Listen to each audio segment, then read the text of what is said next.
Good morning, friends. Welcome to Lesley's Living Room. Today we're going to have a couple of stories about bubbles.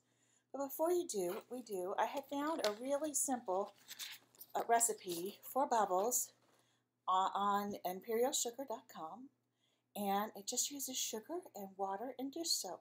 And here's the recipe. So you can pause your video anytime to write it down. Those of you who are in my preschool, I'll email this to you when I email you the link for the video.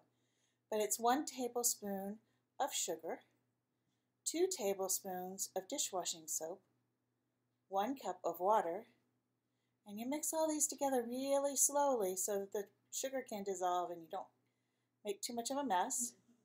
And then once it's all mixed together, you can blow huge bubbles and then repeat the recipe as many times as necessary. Down below is the website for Imperial Sugar Kids. The website is also filled with all kinds of arts and crafts, so you might want to check it out. And I am not being endorsed by them. I just found that really cool recipe there.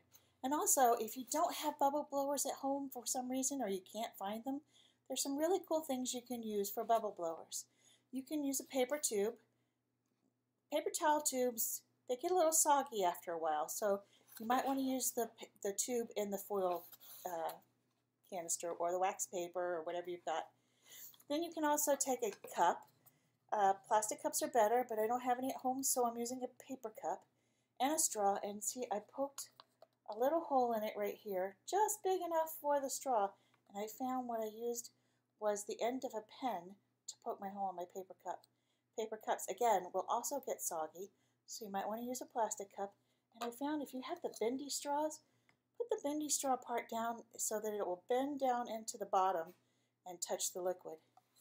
And then if you don't have any of that, you might have a water bottle or some other kind of bottle at home. I had this one, and I used a knife, but you can't use a knife, so have your mommy and daddy help you by using something sharp and cutting the top of the bottle off. You can take this end off, and then you dip it down into the soap, and you blow your bubble like that. And then one more, I took my pencil and I found one of those twist ties that I use on my garbage bags, and I folded it over and I twisted it together and I taped it onto my pencil, and now I have a bubble blower I can dip down and blow bubbles. So I hope you can make some of those today, and when you do, you can enjoy our bubble stories. I can't blow bubbles here at home. I was told by my mommy I can't blow bubbles in the house because they make stains. So ask your mommy before you blow them in the house. You might have to blow them outside. All right, I have two Bubbles, Bubble by Mercer Mayer. Let's see what happens here.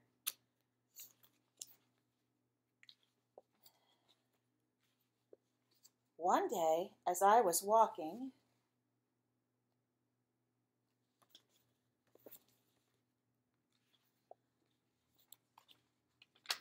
I bumped into a bubble. It wasn't just one bubble, but lots of bubbles. I hope you can make lots of bubbles.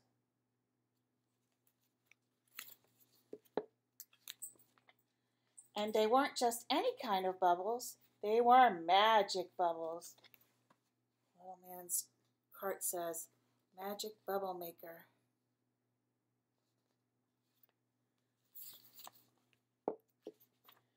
So I bought a magic bubble maker, and I said goodbye.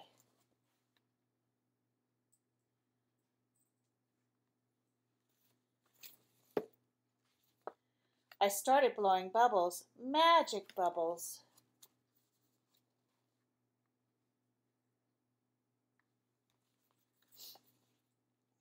What kinds of magic bubbles he's going to make?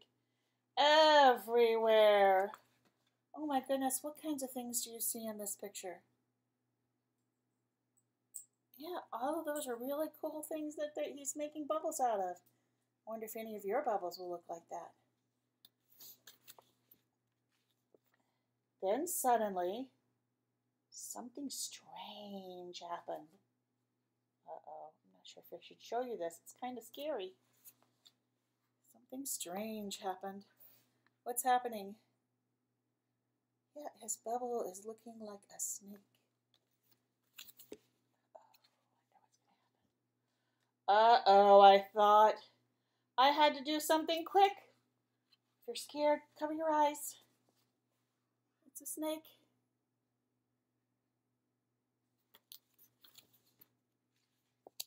So I blew another bubble. Oh, I wonder what this bubble's going to be.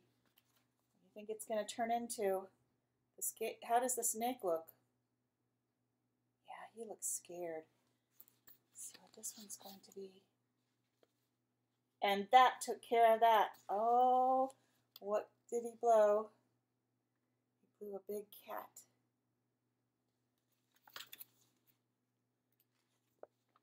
At least I thought so. Uh-oh. Cover your eyes like this. So you can still see the story, but you feel a little safe. There's a big cat. And it looks like it's coming for him. So what do you think he's going to have to do? I knew what to do. I blew some more bubbles. Uh-oh, what do you think he's going to blow this time? What do you think will scare the cat?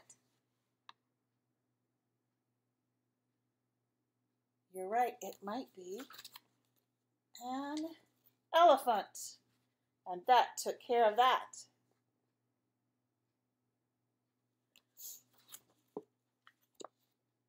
I wasn't worried one small bit. Are you sure he looks like he's not worried? Is he not worried? He might not be.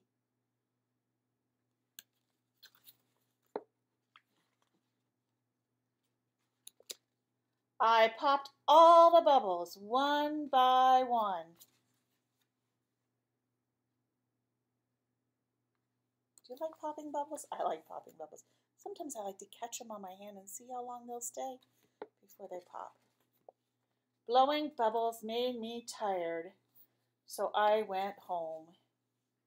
He poured out all his bubbles. Before you pour out all your bubbles, check with your mom and dad. Make sure it's okay, because maybe they want to save the bubbles for another day. Yours aren't going to be magic bubbles unless you pretend that they're magic bubbles. Anyway, everyone knows there's no such thing as magic bubbles. Oh, but look, what happened to the bubbles he poured out? And does it look happy that he doesn't believe in magic bubbles? No, it doesn't. It looks like it's sad. He wants to play. The end. So he's just walking home. He walked past the fence. All right, that was a really cool story about magic bubbles. And I think I have time to tell you one more story. It's called Show and Tell by Elvira Woodruff, illustrated by Denise Brunkus. And let's see if we can get through this one and tell you this story too, because I like this story. It's one of my favorite stories. Andy never had anything good for show and tell. What does he have on his desk for show and tell? Oh, his grandpa's teeth. All kinds of other little things.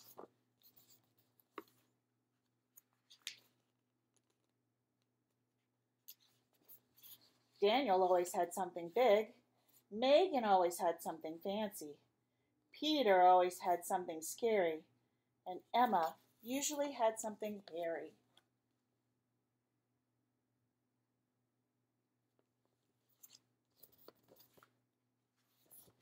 When Andy brought his favorite fork, the one with the bent handle, even Mrs. Applelarney yawned. Emma O'Letty just shook her head. You've got the worst show and tells in the whole class.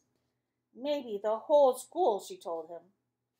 One day on his way to school, Andy saw something interesting sticking up out of the grass. What do you think he sees?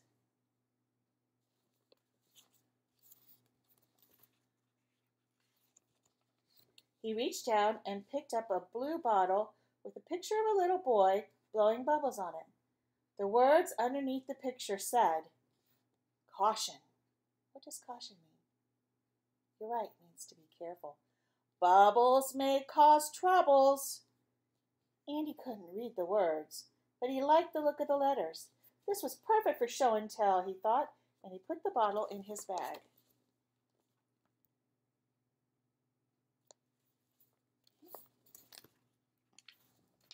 Andy was the first person picked for show and tell, and he proudly held up the blue bottle. "It's probably the oldest bottle of bubbles in the world," Andy told the whole class. "So it's probably so old they won't work," Emma said with a smirk. "If they won't work," Andy thought, "I'll never show up for show and tell again." He pulled the bubble wand out of the bottle and he lightly blew through it.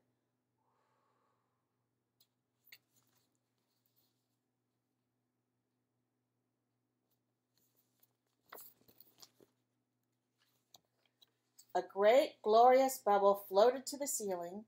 It bounced off the bulletin board before landing on Mrs. Apple Larney's head. Then something very strange happened, and as Andy and the rest of the class looked on, Mrs. Apple Larney began to shrink and shrink and shrink until she was finally no bigger than a bubble herself. "Oh dear," suddenly she felt, "I feel so light," she gasped, floating high above the desk. "All at a most memorable show and tell, Andrew," commented Mrs. Apple Larney, flying in front of the blackboard. Andy continued to blow bubbles from the old bottle until his classmates were all bouncing bubble-like around the room. And finally, Andy blew himself a bubble. Catching a breeze, they followed Mrs. Apple Larney and the rest of the class right out the window.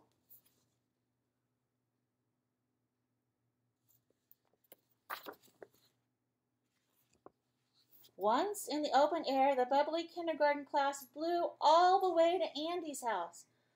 "Over there's my swing set," Andy proudly told them, "and there's my sandbox."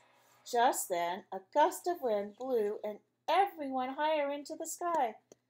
"Fine day for a field trip, I suppose," Mrs. Apple Larney said, trying to sound composed. Oops, I'm sorry, forgot to show you the page.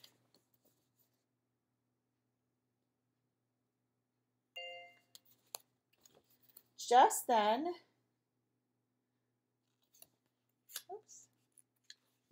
if you look way, way down, you might be able to see my puppy. Although he's kind of small," Andy sputtered as the family of crows flew by. "And if you look straight ahead, you'll be able to see an airplane. A very, very big airplane." Andy gasped.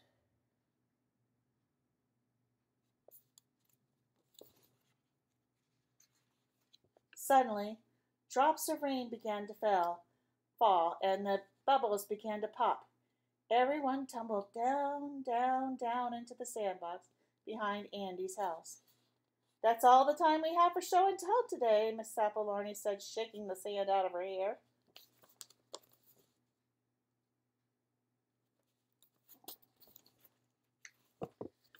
On the way back to the classroom, Andy overheard Emma O'Letty say, "I think Andy has the best show and tells in the class and maybe the whole school. I wonder what he'll bring next."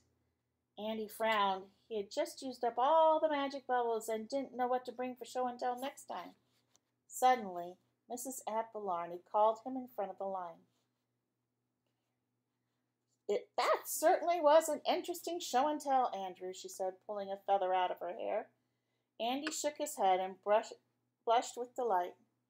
"But you know," she said, "next time I prefer you bring the fork, if that would be all right."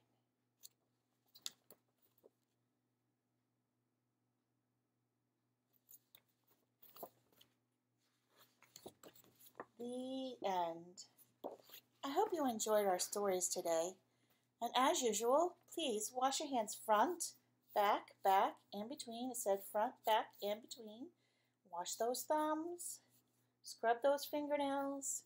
Do this for 20 seconds. You can sing Happy Birthday 2 times through. You can look up a 20-second song on the internet.